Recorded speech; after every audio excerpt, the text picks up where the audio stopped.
Hello and welcome to my How to Paint Warhammer Quest Darkwater. This series is designed to be beginner friendly and aimed at those who might be picking up Darkwater as their first foray into the hobby. In this first video, I want to cover some basics that you might or might not be familiar with and what you can expect when you first open up the box. I'm also going to touch on some of the extras that you will need to assemble and paint these. Noting that these models are push fit, you could just put them together straight out of the box and not bother painting them, but then you'd miss out on half the fun. The first thing I want to cover is how to reference your sprues within the box. You will get two sets. One is a beige color and has all of the hero characters on it. The rest are a darker grey color and they have all of the enemies on it. Each sprue will have a letter identifier on it, as well as numbers next to the individual pieces. This is the referencing system that GW use, and how you will find the bits that you need by following the instructions.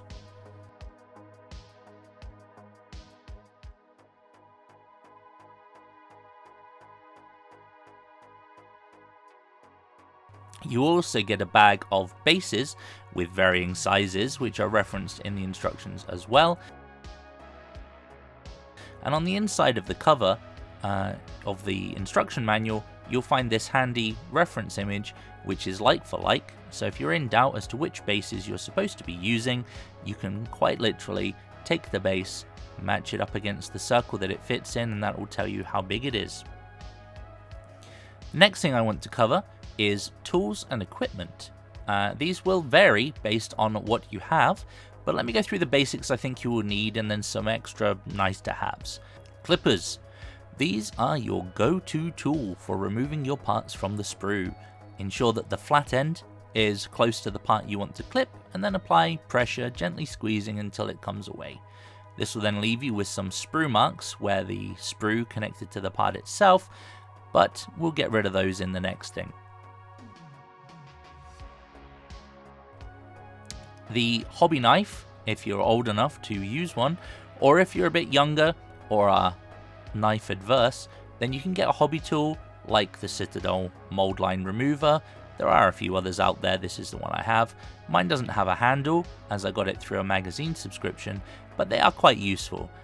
You essentially just take your edge of preference, mine being my hobby blade, and use it to scrape along these mold lines or sprue marks to smooth them out until you are happy with the finish. These minis are quite a soft plastic, so the excess material doesn't take much working to get rid of. As an optional, there are glues you can use to glue these parts together. You can get Citadel plastic glue, which is Games Workshop's. This is perfectly fine.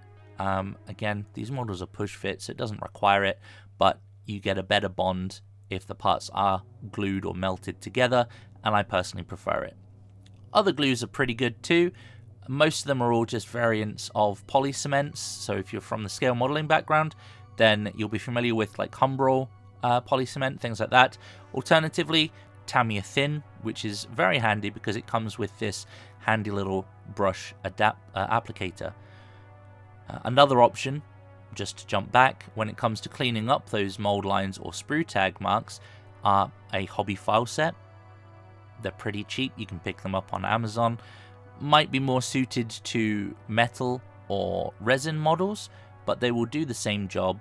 And alternately, and something I have been using more recently, is these nail files or nail sanding sticks, which you can also pick up pretty cheap from your local supermarket.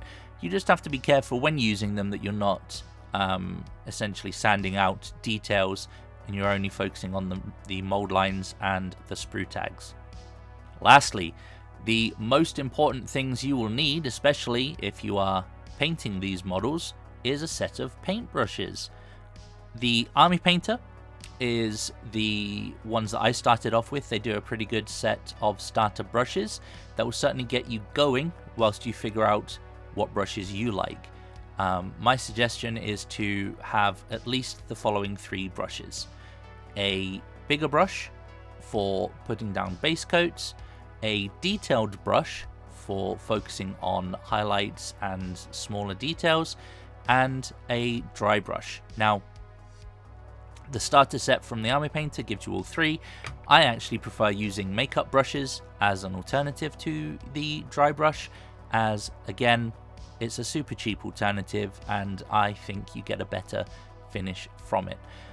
Alternatively, you could pick up a set of brushes from Amazon. There's a lot of cheaper brushes out there and they will usually be more than good enough to get you going, and as long as you look after them, clean your brushes properly, maybe use some brush soap, they should last for a while, or at least until you start refining your brush control and looking at doing some more detailed work, which may require a more precise brush like a Kolinsky Sable or something along those lines.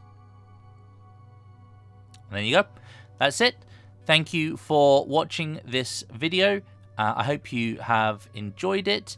If there is anything in this video that you have found useful, please do consider dropping us a comment below. And maybe liking, subscribing, or if there's anyone else out there that you think might find this of use, please feel free to share this with them as well. Until next time, take care.